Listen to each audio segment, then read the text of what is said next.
So guys, like we did with the high porosity video, there are 5 characteristics of hair porosity that you can use to know for certain if your hair is low porosity. So with the flow test and the absorption test, you can also use it to corroborate if your hair is low porosity or not. If you haven't watched my video explaining what hair porosity is, you want to go ahead and watch it before you watch this video so you can know what we are talking about and where we're coming from. So to the characteristics of low porosity hair, there are 5 that I have here. Number 1 is low porosity hair builds up easily. So because your cuticles are closed shut, when you add products to it, it just sits on top of your hair and it causes a lot of build up, because it doesn't penetrate your hair. So it builds up easily. Low porosity hair builds up easily. Also, you find out that products sits on your hair. Like they just sit on your hair, they don't penetrate your hair. In the same group chat is the fact that whenever you wet your hair, it takes a long time for your hair to absorb the moisture. Like when you want to moisturize your hair, you have to like spray, and then use your hand to smoothen and just keep squeezing that water in before the water penetrates your hair. You also find out that on wash days, it takes a lot of time for your hair to get fully saturated with water before you start adding your shampoo and all. So that's how you know that your hair is low porosity. Also, there are water beads on your hair. Like the water sits on your hair and it forms beads because it's not penetrating into your hair. So that's another way you know that your hair is low porosity, because the water just keeps sitting on your hair and doesn't penetrate your hair. Also, thicker products makes your hair feels greasy. Like thicker oils, thicker butter, they don't penetrate your hair and they make your hair feel very greasy, and then that results into a lot of build up and all. So that also is a characteristic of low porosity hair. So the last thing about low porosity hair is you realize that when you come out of the shower, it takes a really long time for your hair to dry. Like it just takes so long for your hair to dry, and even when you use blow dryer, it still takes a long time for your hair to dry. Also, when you do styles and you add products to your hair, styling products and creams and all, you find out that it takes so long, like 2-3 days for your hair to dry. Guys, if your hair is all of these things that I have listed above, your hair is low porosity, and that is not a death sentence. It is not. So there are a couple of things that you can do to help your hair to absorb moisture more than it usually is. So if you want to know, keep watching. So number 1 thing that you can do, that every natural actually should do, is pre-poo. A lot of us just start wash day without pre-pooing, and that's not the right way to go. So pre-poo helps you to open up your cuticles, because you are steaming it overnight and all, and natural oils are not stripped entirely with pre-poo. And also, please, you want to go ahead and pre-poo before every wash day. It really helps a lot. Next is deep conditioning. When you want to deep condition your hair, you should water down your deep conditioners a bit before you apply it to your hair. So you can just take the deep conditioner that you need, pour water into it, and just pour on your hair or apply it to your hair, whatever way you want to do it. So you water down your deep conditioner. It helps it be light, because deep conditioners, most deep conditioners are thick, so you want to water it down, make it light. Like we said before, thick products do not penetrate your hair. So that small cuticles part that is open, you just want to make sure that you make use of it very well. So you make it light, you make your products lighter, and then you apply it to your hair so it can penetrate more. Also, when you're deep conditioning, you want to apply it. Like I said in my tools video, you want to apply it when you're deep conditioning. You want to open up those critical layers so that your hair can absorb your deep conditioner. So you want to use it in whatever way. If you don't have a steam cap or hooded dryer or something, you can just like put a plastic cap on your head and wrap your towel around your head to provide some sort of heat for your hair to steam up. So use it, guys, don't forget, but it is indirect heat.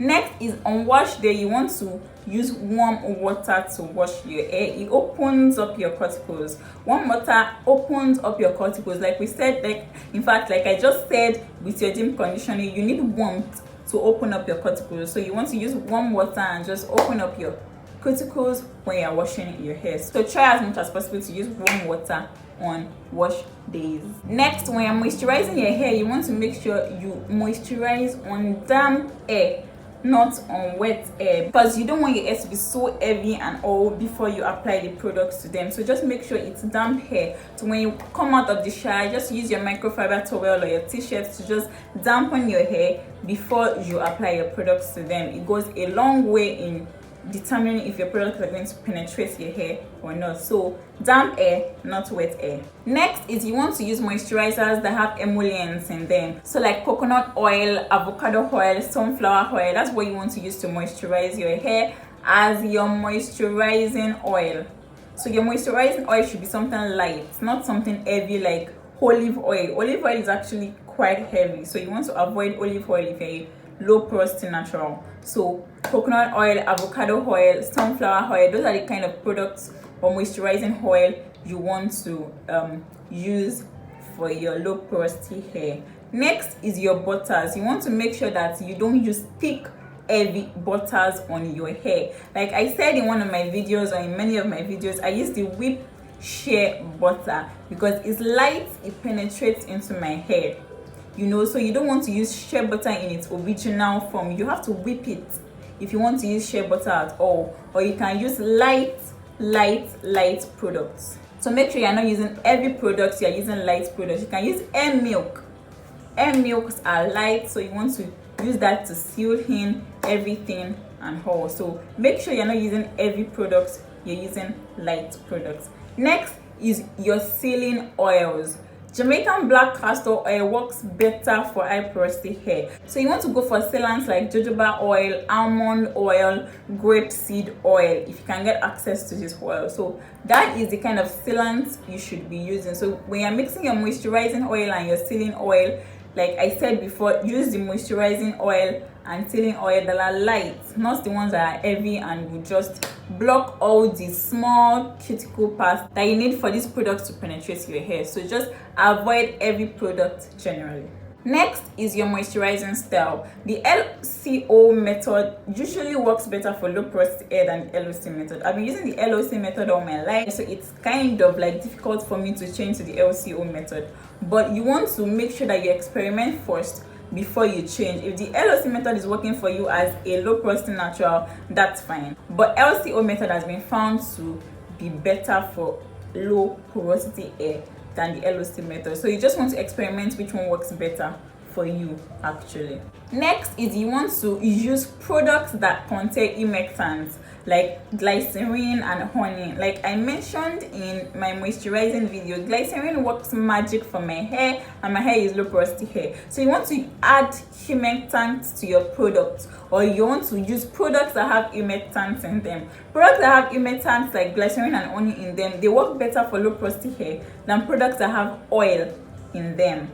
So you want to go for humectant products than oil products. They penetrate the hair more easily than products that contain oil. So if you're a low porosity natural, go for products that contain honey or glycerin more than products that contain oil. Next is for your moisturizing process, you want to try the baggy method or the greenhouse method. It's basically when you use conditioner in your hair overnight, like you're steaming overnight. So you use conditioner in your hair, you wear a plastic bag, you wrap your hair with a towel or something that can generate heat in there. That's the baggy method if you're using the conditioner, and the greenhouse method if you're using the oil. Oils are natural products, so usually a lot of people go for the greenhouse method of using the oil more than the baggy method. So usually when you want to pre-poo, for example, you want to go ahead and use the greenhouse method and infuse that moisture into your hair before you wake up. So you can go ahead and do it, either you're pre-pooing or not, you can still go ahead and do that method to infuse moisture into your hair.